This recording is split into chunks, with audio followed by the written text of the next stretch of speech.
Welcome to the Nick and Nick podcast. This podcast is sponsored by Royalty Roofing and Siding. Crown your home and your commercial property and then wrap it with royalty. Today we got a guest on the podcast. Her name is Jenn. Can I call you this? Homegirl? Sure. Homegirl Weikel. Jenn, is that legit or what? Well, it's on my license plate, so I suppose it's... I didn't catch that. Yeah, I seen it's on your social media, so I thought I'd be okay. Yeah. So the Homegirl Weikel from, what is it, Imagine Home Group at Nebraska Realty? Yeah. Yeah, so tell us, mouthful. it is, but hey, thanks for being here. I really appreciate it. I haven't seen you guys in a while. It's going to be good to kind of get back into touch again. But yeah, I understand you've been the top small group, how do you say it, the top number one small group you tell me. Yeah, small real estate group, under 5 people on a team. So we got the number one spot the last 2 years, and we've only been a team for just over 2 years. So. Which means what? You guys are doing the most? We're doing a lot of volume. Okay. Yeah. And so you got 5 people on your team, or you're 5 and under? We're 5 right now. You're right at the threshold? Yes. Okay. Yes. Why don't you tell us a little bit about your team? Yeah, so Amber Kotchek and I started talking a couple years ago, and just about collaboration, business in general. We both love business development, and real estate can be a pretty lonely business. And so sometimes, you can go further together. And so we, had a shared vision and same values. And so we thought, well, let's give this a shot. So we jumped in. 2 years ago. Yep. Now you're up to 5. Are you looking to expand over 5? Or? Well, when we started, it was just going to be the 2 of us, really. And then all of a sudden we were 8 agents very quickly. Okay. And so one of those things, you don't know what you don't know when you jump into something new. Yes. You can know real estate. A team within real estate can be a very different dynamic. And so we learned a lot the first year. So Positive, negative? Why don't you tell us a little bit about what you learned along the way in terms of transitioning from a solo to a group? Yes, so leading a team of, I'll say 1099 contractors who are all in business for themselves. Independent contractors. Is a little bit different than leading a team at a traditional, business structure. Okay. So even on the interview side, when you're looking for things there, when you're helping somebody develop their own business under the construct of a team and a brokerage, it's just a little bit different. It's a little bit harder to weed out, I'll say, motivation in general. And so, and real estate kind of changed in that period too, where things were, I'll say, were a little bit easy because properties were moving pretty quickly. This would have been what, 24, 23? Yeah. Okay. So we were kind of coming out of that COVID era. Right. And so things started getting a little more difficult. And so, it was just, you had to do a lot more things. You had to be a lot more creative. You couldn't just throw something on the MLS and assume it's going to get sold. Okay. And so, and I think a lot of people don't understand, to be successful in real estate, it's really about consistency and doing the small things that it's not all glamorous and, having fun inside of houses and stuff. So right. When you say doing the small things, you do them well, what are you referencing? As far as real estate? Yeah. Just the basics every day, just doing the things that a lot of people don't like to do, connecting with people on a small level. I personally write a lot of note cards. Okay. And so everybody's looking for the magic bullet in real estate, how agents, the ones that are successful, what's that magic thing that they're doing? And there's really not some magic bullet out there. It really comes down to just hard, consistent work. Okay. And staying consistent with the small things. So you guys were together in the group for 2 years. And then how long before that were you solo? So I got my license in 2021. Okay. Amber's been in the business for 17 years. So she's been in for quite a long time. I've been in the real estate space just with investment properties and some of those things, but we have 4 boys, and so I didn't want to trade my nights and weekends for a long stretch. And then as the boys got older and my time started to free up a little bit, I was like, okay, what's the next business that I'm going to build? And thought, well, we'll give this a shot. So. Because initially you were in finance and construction. Yes, a little bit of both. Okay. So yes, I was the director of finance at a mega church here in town for 5 years. So kind of on that age when a lot of churches were going multi-campus. Oh, wow. So they launched into multi-campus dynamics, both here locally and internationally.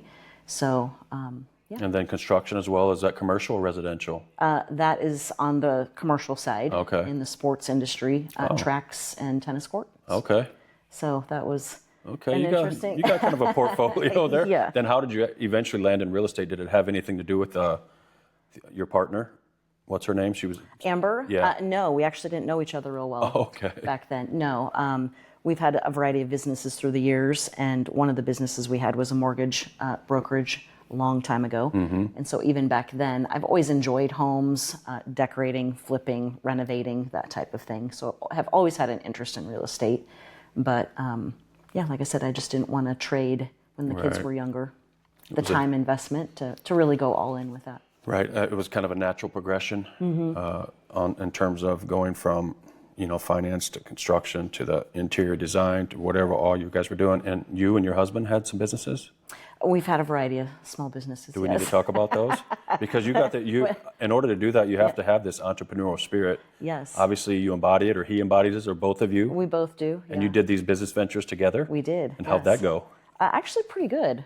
Surprisingly, I know a lot of couples can't necessarily work together, but we always worked together. Carrie and I always worked together until I retired. Yeah. Or she retired about a year before I did. Okay. And then she went and done her own thing, and now I'm doing my own thing. But we both do them part time. But when we were together, it was great. Yeah, and we've actually loved that. So it's in some seasons of marriage, it's been hard to even not just talk about work and what we're developing. But, right. But yeah, we've been in the advertising. Well, I mentioned a mortgage broker. He was in the insurance industry for a while, kind of on the wealth side of things. Goodness, I had a custom framing business. We had a daycare at one point. Goodness. What else? You've touched them all. It's evolved with, kind of our lives and season of life, and we've both been in full-time ministry in different stretches of time. So. Oh man, I've learned a lot about you guys. I can't wait to get into some of that stuff. we moved to a different part of the state for ministry, and just kind of God's call in our life, and so. So now you're back in Bennington? Yeah, we've been in Bennington for, probably 20 years now. Tell me some of the hard stories, some of the tough learning lessons. Maybe from being an entrepreneur, maybe from starting a business, maybe from selling a business. I just sold one. Yeah. Yeah. Give me maybe some business principles that you've learned along the way that have helped you guys govern and direct your. Gosh. And then knowing when to start one, and when to stop one, and when to pivot, and how to navigate the to cut your losses seasons of law. Yeah. I don't know. We're both strengths finder. We're both activators. So sometimes I wonder if there's not a wise one of us in the bunch. So we're pretty, we're quick to take a risk type of thing. And so looking back, I'm like, oh my goodness, that was so crazy that we did that. Isn't it?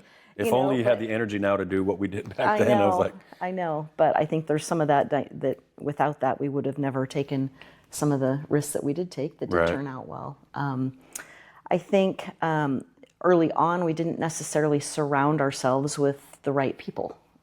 Because a lot of times in life you don't know what you don't know. Right. And so you were just out there forging ahead, just doing the best that we could. And all on passion, right? And zeal and enthusiasm. And maybe there was nobody presenting themselves at that point in time, but I don't know that there were seasons where we were actively looking for and seeking those out, when I think now I'm always looking for somebody that's, further along than where I'm at, and what can I learn from them. So. In what direction are you specifically looking? Because we're in the next season of our life now, right? I don't know what the next, I don't even know how old you are. How old are you? I'm coming up on 50 this month. Okay, I'm 52. Yeah. And I've pivoted. Yeah. And reinvented myself in another space. Yeah. What are some of your passions that you see yourself developing in the next season of your guys' life? And Yeah. Well, I don't know that we're necessarily at the same point together right now. He's doing really well, and he's really enjoying what he's doing. And for me, what's he do? He's in the security space. Okay. Cyber or? No, physical security. Okay. So he kind of specializes in data center security, and so obviously we've got data centers booming. We got him coming everywhere. out the ears, Yes, so he's very, very busy right now, and he enjoys that space. So. For me personally, a little bit different on the feminine side. We've got grandbabies now. How many? We've got 3. I'm guessing there'll be a 4th coming really, really soon. Okay. But so yeah, that's fun. And we have 1. Yeah. It's been enjoyable. Yeah, I don't know. I feel like I'm in the season of life where, for the first time in my life, it's really hard to look into the future. I feel like I've always been very futuristic oriented, and now it's like, ooh, the next 5 years, a lot could change. And so finding myself being very introspective, like, what do I want? How can I have how can my life have the biggest impact? Sure.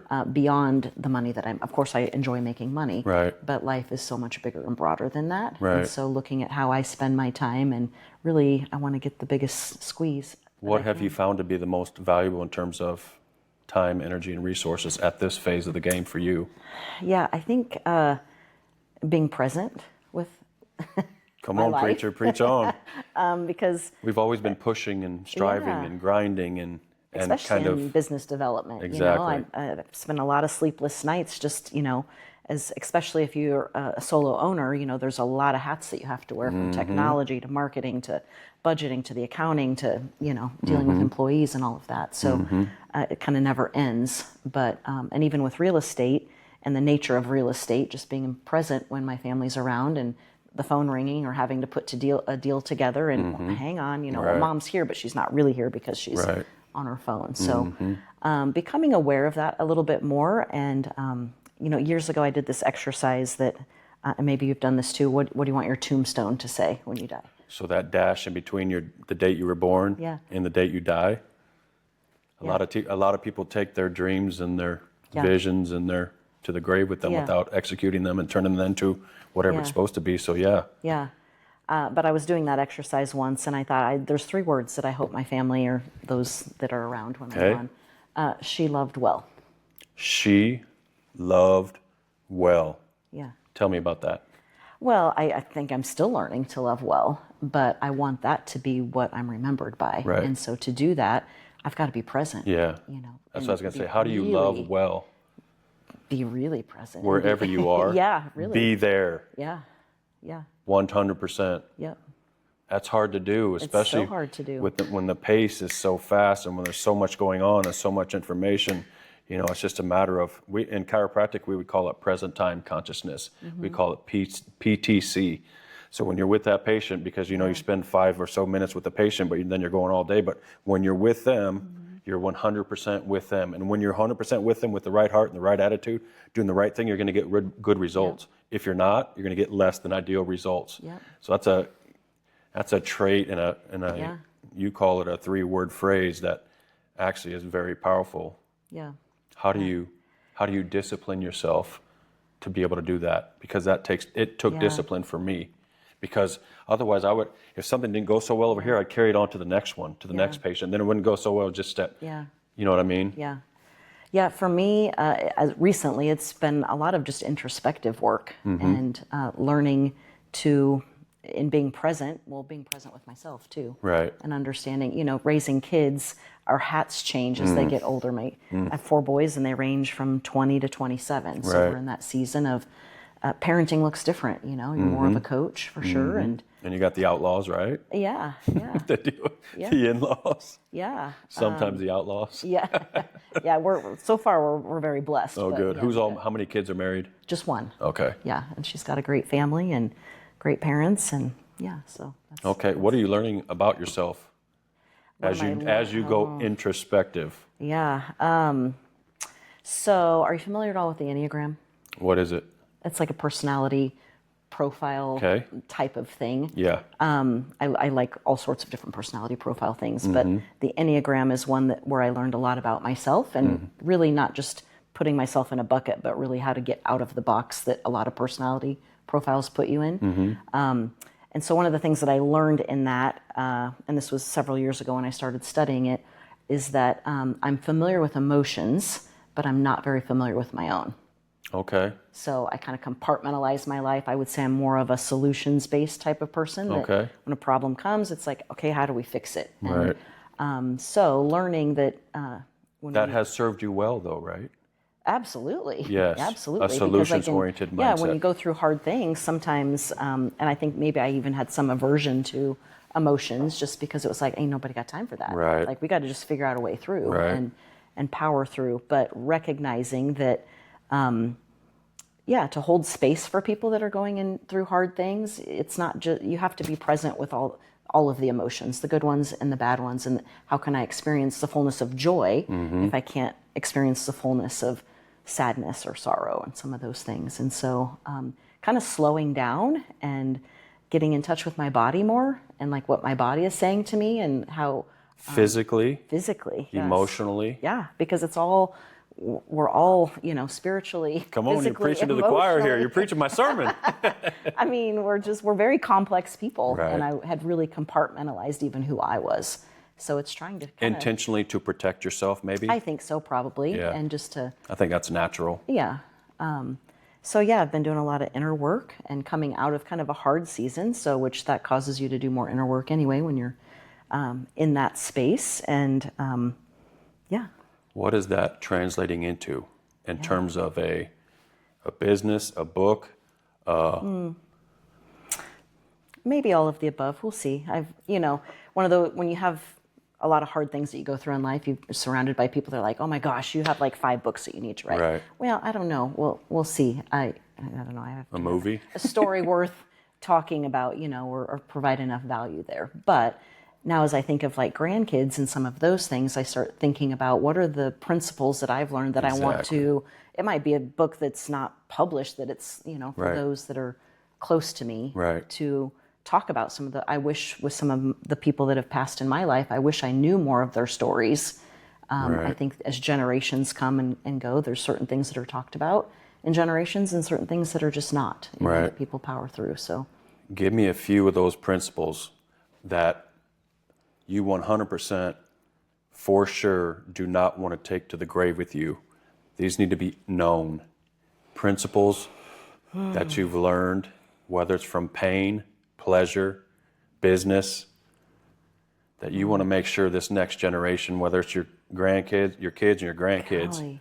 or your great-grandkids, to know, yeah. so that those experiences and that pain doesn't go to waste and doesn't fall void. Yeah, I think probably what comes out of me a lot is you can do hard things, and that life isn't always just a basket of roses, that nobody likes hard things that come along, but the hard things don't define who you are. Right. And there's lots of lessons that can be learned in hard seasons of life. And I look back on our own lives, seasons of just straight financial destruction. Goodness, I don't want to even go back to some of those places, Right. but man, we learned a lot. Yeah. And it's made us be super grateful and appreciate what we have.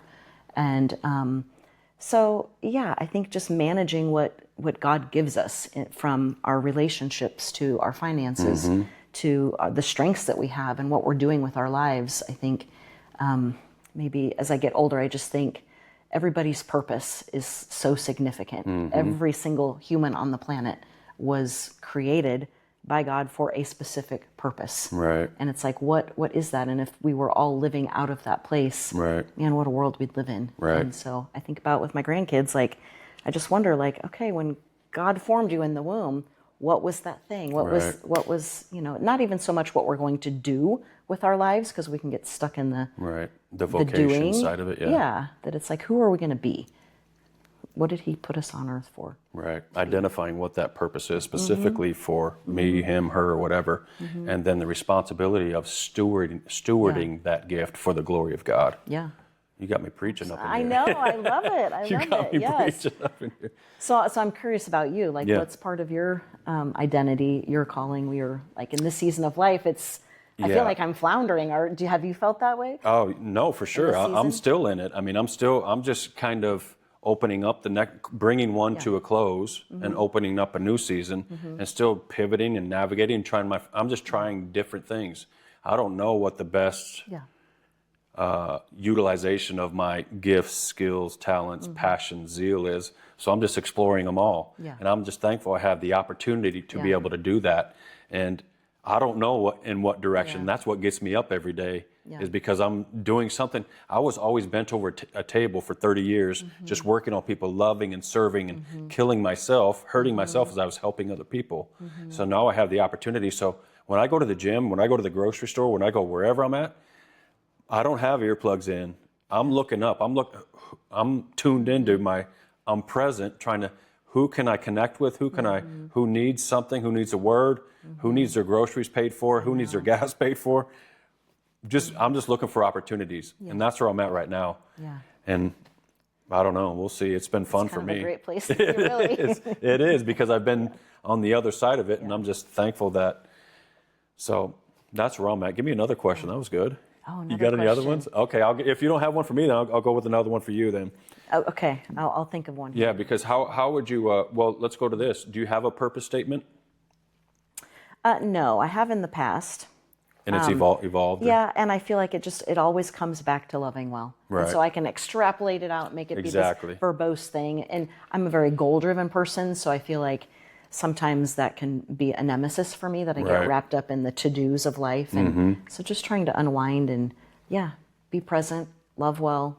That's good. I think that's enough for me. I mean, sometimes that's a lot, just in hard situations. Like, wow, okay, I wasn't a very nice person there. I can do better. Right. So mine would be pretty simple. It'd be to know God and to be known by God, so that we are intimate, and then to make Him known. Yeah. Not necessarily with what I say, but more of who I am. Yeah. And the impact that we leave. So, how would you measure? How would you measure your success? Oh goodness. Or how would you define it, and then how would you measure it? Or maybe that's one and the same. Okay, that's crazy. I just asked Gary that this morning. Okay. We were, sitting before we started our day. Now that's a good conversation to have with your husband. Well, as we get older, like success you start looks thinking about different, that, And it's a very hard question to answer because I think it's so subjective. Like I look back over my life and I would have said, well, that was success at that point. And now I'm like, it's all hogwash. Right. Like, none of that matters. Isn't that crazy? But like when you're in it, though, I mean, it's the main you can feel thing. like a rock star, like I'm killing it, right? And so, but when you look back over your life, you're like, I don't know. I thought I was, but when you're killing it in one area, you're usually really falling short in another. And the whole, how do you? I was just asked this the other day. How do you have balance in life? And I'm like, I don't know that there is such a thing as balance. It's like you're just always carrying the buckets, and when one gets too heavy, you have to recognize it and be like, oh, that I've got to be real intentional to get something in this bucket now. And but to me, sorry to interrupt you, but along those lines, that's the value of a healthy marriage. So that when you're down, he's up. When he's down, we're just constantly. We're equally yoked, and we're actually complementing each other. At least that's the way it works for us, and I'm 100%. Thankful for that because that's invaluable to me. Yeah, But absolutely. sorry, I didn't mean to interrupt you, but you were there. We were. Just being each other's biggest fans, and I wouldn't be able to do real estate to the degree that I've done it without his support. And even somebody asked, like, what'd you cook up last week? I said, I hardly do any cooking anymore because, especially when I'm gone on the weekends a lot and the evenings, that he loves grilling. And so he just does most of the cooking now. Perfect. I'm like, I tried to bake banana bread and it was a monumental failure. I'm like, how did I just lose these skills? You're rusty, huh? Well, I think my flour was bad. It was it was so expired.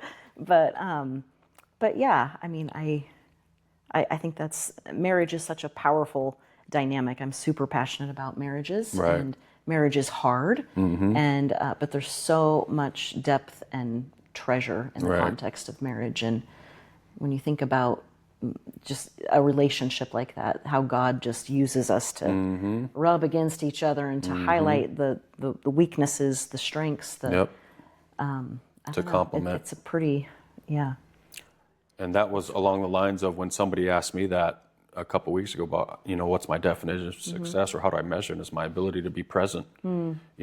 Exactly what you said. So when I'm there, I'm all there. I got my whole self in, and that I can even do that to a fault. At some point, but I'd rather be all there and it be to a fault than be halfway there and halfway somewhere else. Fulfillment comes into play a little bit, like as I've been thinking about that throughout the morning, like what does that really look like? As sometimes I can put too much emphasis on work or the things that I do and maybe not enough relationally and some of those things, but it's kind of like at the end of the day, are you proud of how you spent your time, your energy, did you have impact in the right places? And I don't know. Would you say you're hitting the mark? Some days. 9 times out of 10, 10 out of 10, what is it, a 5 out of 10? There's days where I realize, like, man, I spent way too much time, in this area of business that it's like social media right now I have a love-hate relationship. I do not understand it whatsoever. Media. And, when you have a business that you need to promote on social media and I'm a fairly private person, I don't like I don't like having to sell myself as a service, but that's the nature of real estate. And, you can spend just so many ridiculous amounts of hours trying to come up with something creative. And it's like, for what? Right. For what that somebody's going to remember from maybe 2 seconds, maybe. I don't know. I spent way too much time on that. They'll tell you if you're not doing it, I you're going to be know. left behind. And I completely, I I agree with you. I do not understand it. I don't enjoy it, but it just sounds like it's a The necessary nature part of the beast, yes. of being in the game. But some days I look at my life and I'm like, I wish I wouldn't have spent that time there. Right. Because I wasn't present here. But I mean, such is life. You adapt, change. But What would you say is one of your signature strengths? We can go even in the retail market, or what do you bring to the table that's unique to you? A characteristic or an attribute or an... I think probably, I would say my grit overall, that I enjoy learning. So I think that's why I like business development, that it's always a challenge to get something off the ground. But I think if there's something that needs figured out, it's my attitude, like everything's figure outable. Right. And so let's just calm down. Yeah. Let's just figure it out. And just the grit and determination, even when a lot of people would have maybe thrown in the towel, that it's like, you just find a way through. But I think I had an employer once say to somebody else, but I heard him say it, that I think that if I told her that we needed to build a rocket ship, that she would figure it out and we'd have a rocket ship if that's what we needed. I was like, wow, that's such a compliment. Right. But I feel like that's how I love researching. I love learning about all sorts of things. That's probably why I can go from a daycare to the construction space to finance in a church environment, that there's... In chiropractic, they call it practice. Yeah. In life, it's just a matter of learning. Yeah. And if you don't take it too personal, everything's just a learning experience, Yeah. because somehow, some way, all things work together Yes. for the good for Yeah. those that love God and are called according to his purpose. So as long as you don't make too big of a deal out of it, turn it into a positive. And so is it okay if are you like the gritty homegirl? I mean, I suppose, but I don't know. The homegirl thing came out of the blue. It kind of stuck, and I've had to explain to some people that think that's not in the context of real estate. Hey, it stuck, sticks. so That's all I that ran matters. with it, and my husband got it on my license plate. So sometimes I don't know. Okay. I got to be careful with my driving now too. 'Cause, Oh yeah. What they gonna do? yeah. Yes. But yeah, as it relates to that, the that's funny though. Give me your ideal client. My ideal client. Yeah, in the you talk context about of real estate. fulfillment.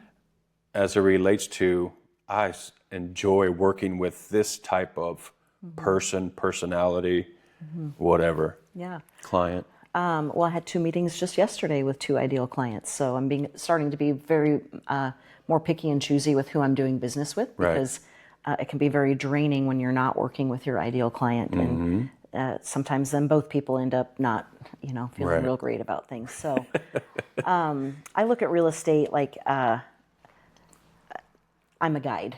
And so when somebody has a mutual understanding, they recognize that they don't know everything about the real estate landscape, even if they have bought and sold homes before, because I think with AI, ChatGPT, everybody's, how to sell my house, what do I need to do about this? And the landscape can be pretty tricky. And so when somebody is able to just take a step back and we talk through things and they trust me to be a guide and we have a mutual respect, that, things go smoother.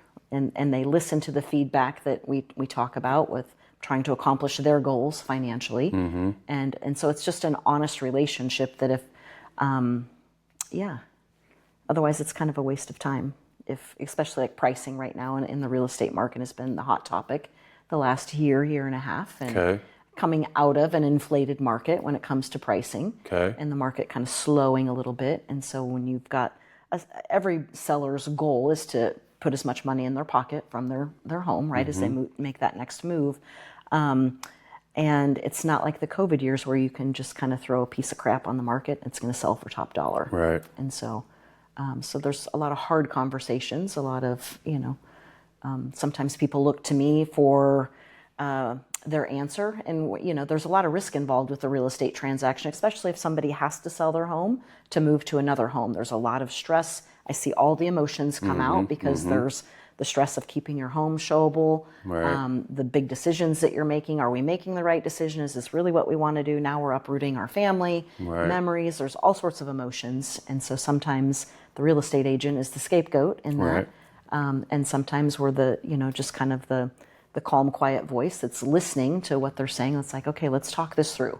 You have buyer's remorse, let's talk about it. Well, it's really not remorse about the property. It's just I'm scared at how these pieces are going to come together. So, it's just, I think just being a mutual trust and respect, and that I know that for me, I wouldn't go try to climb Mount Everest without a guide that's done it a lot, that understands all the changing conditions. And I told somebody, I said I should have grabbed onto the Sherpa, that I'd like to be a Sherpa of real estate.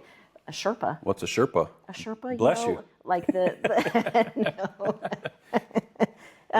somebody that goes up into the mountains. Isn't that what a Sherpa is? I don't know what a Sherpa is. They I have to wear chat GPT that. the wool, like the sheepskin. Okay. Like the ancient people that Okay, they're we the talking people like that I don't know. Maybe I should look up what a we Sherpa talking is. Daniel and the Lion's Den? We talking David and Goliath? No, but just really a guide.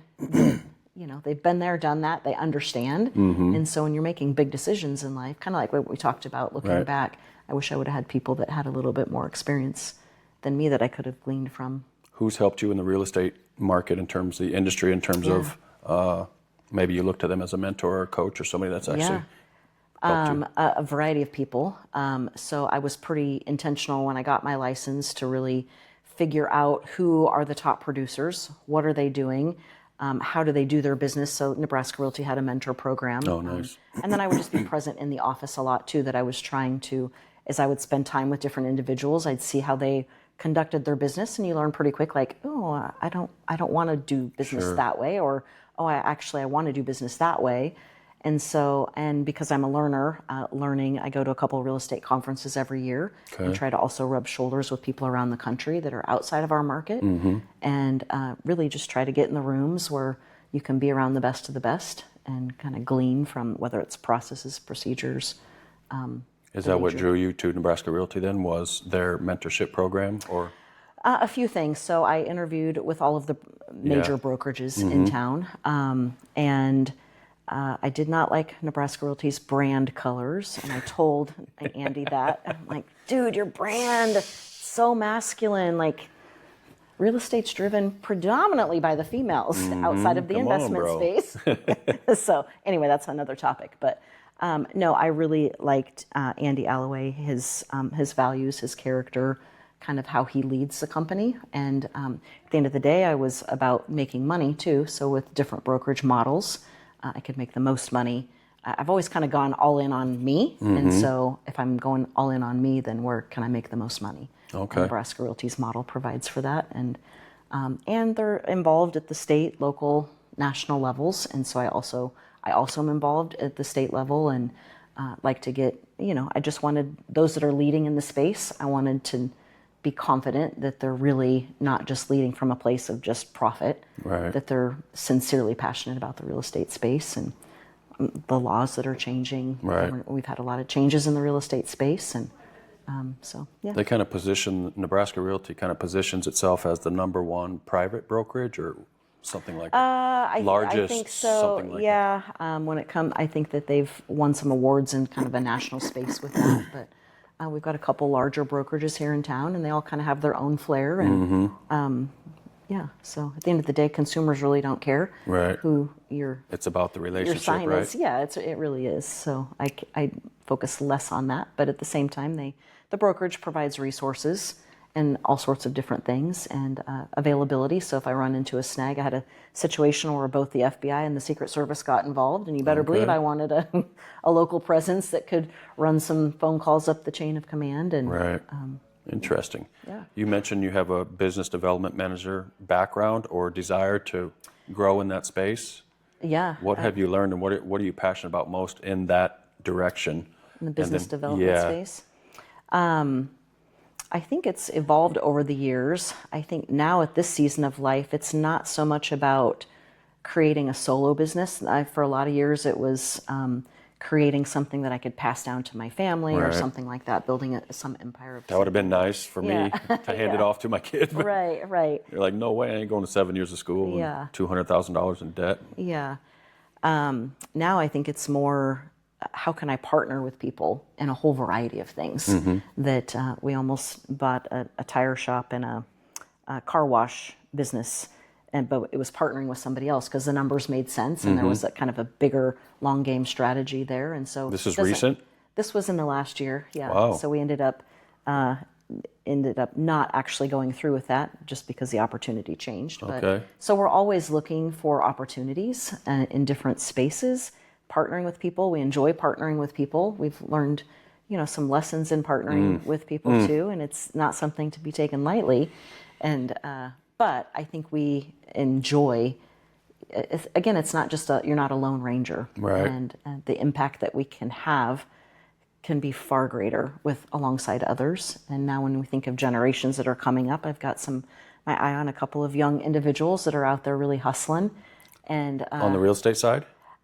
In different adjoining spaces of that. Okay. But I want to be able to invest in the people that are also coming up, and different people that are coming out of hard places. And not everybody might not have all the resources, to go all in on their dream. And so people have believed in me and invested in me along the way, and just really want to be able to give back. And it will be a very fulfilling part of our lives, is just being able to. Right. So you'll always be in real estate in the next season in some way, shape, or form? Some way, shape, or form. Yeah. I think it's an honorable space in people's lives to be natural a part fit. of. Now, the way I've done it is changing, not chasing after. So I'm intentionally dialing that down to, So what, if you're dialing that down, not to be in your space of your business, what are you ratcheting up? I don't know what it's going to look like yet. Okay. But it's probably in a space, we'll just say more emotional healing for people. And it's not just dependent on me. Right. And so grabbing some people and some visions into some spaces. I don't know what it really looks like yet, but I know I've been in a preparatory season of that. I'm very excited about that. I don't know if we really need to know exactly what it's going to look like, feel like, touch like, or taste like. I think we just need to be moving in that direction, and we'll figure it out as we go, just like with real estate, just like any other business that we've been a part of. Yeah, just kind of the next thing, what's the next step? And well, I don't know where it's going to go yet, but I'm very strategic, so I typically look clear down the line, and that's why this has been a little bit wonky for me. Because I'm like, well, I don't really know yet I think it's going to evolve, and who knows? And maybe it won't come to full fruition, and that's okay. But to me, it's all a setup Yeah. in terms of if we knew what we were going to be doing exactly, we wouldn't need God for every step, Yeah. every breath. Yeah. You know, we'd be trying to do this stuff as on our own, which I'm sure you have done, I have done, or at all. We'd be too scared, like, I don't know how I'm going to get there. Right, just one step at a time. Yeah. But yeah, that's so awesome. Good. Yeah. Anything else you want to reveal in that direction? Or are you going to hold that? No, I just don't. I don't know yet. Okay. So I'm excited about it. I think there's, I don't know. I'll say the growth space, like growing as people, and that can look a lot of different ways. So. Got it. So at this phase in the game, what's getting you up in the morning besides your dog at your feet or your? I've got some. I've asked that question a ton of times. I've got all kinds of different answers. What's waking you up in the morning? What are you thinking about when you get up, and what am I thinking about? Well, why are you? I mean, what's getting you up in the morning? What are you passionate about? You know what I'm saying? What's getting you out of bed? Yeah. Well, usually my to-do list, because I'm very regimented in your approach. Okay. But what gets me I cold plunge in the morning, and so I do that right away. Are you kidding me? Have you done it? No, my kids do. I'm too much of a weenie. Oh man, you need to do it and experience the benefits of it. I don't know if I could do it even if I knew how great the benefits were. You can do it. I can't even get cold water out of the shower and tolerate that. That's actually worse, I think, because you have to turn your body and you're perpetually like. So are you like going under? And then what's the temperature in the water? Right now it's at 50. It used to be lower. And you're doing that every day? Yeah. And that's getting you out of bed? Well, yeah, because then I want to get to the next things on my list. So then I do that right before I work out, and you'll have the best workout of your life. Seriously, you won't be cold. Do I need to get back to you on this? Yeah, well, actually, you need to come over tomorrow morning and do it. No, I'm good. I'll make the investment. My kids actually have some that they're not using. Yeah? I'm sure a lot of people do too, because they used it for a season when it was big, but then they stopped doing it because it takes discipline. Yeah, I miss the how I feel if I don't do it for a stretch. Okay, tell me how that impacts how you feel. Because it like, I don't know, well, it's probably like a dopamine hit, right? And Yeah. so then you have a good workout. And so when we've traveled, both Gary and I will be like, oh man, I wish we could plunge. And I'll do cold showers and stuff, but it's just not the same. So I don't, what it's doing internally in your body beyond the psychological, and it's nice just to be able to start your day, be like, all right, I can do hard things because I've already done one hard thing. So Okay. it's way more Check mental on than that it one, is huh? physical. It's 1,000% mental. Okay. So that's one of your cheat codes. Give me another cheat code. Another cheat code? Well, So it goes cold plunge, workout, yeah. Then I have some downtime. which is what? Spend Affirmation, some time coffee, with the Lord. Yep. Doing some reading. read. Okay. Kind of looking at. I plan out my day the day before, but Oh boy. kind of. I know, but you don't like that. I ain't there yet. No. Otherwise, I feel like I'm. I'll too start with the cold scattered, plunge though. Well, let me start with the shower first Yeah. because you said that's harder. No, just come jump in the tub. You'll hyperventilate a little bit, but it's. Were you doing that in the middle of winter too? And Yeah. how does that work? How do you keep it from? Well, it's in our garage, Okay. so it has a chiller on it. Okay. Yes. I would if love you spend to. too much time around us, we peer pressure anybody into trying it. I so. would love to commit to that, but I just don't know if I can commit to it on camera because then I might be held accountable to it. But maybe I'll You can try at it. least try it. Maybe I'll try. Especially, I know about the benefits of it. I'm just too big of a weenie to be able Yeah. to do it, to start it, let alone do it every. Yeah, I single think if you day. don't experience the benefits, nobody's going to stick with it, right? 'Cause that's, but yeah. it'll be Obviously, it a takes great discipline. workout and- Yeah. Where did you get your discipline from in terms of your approach to life, and then?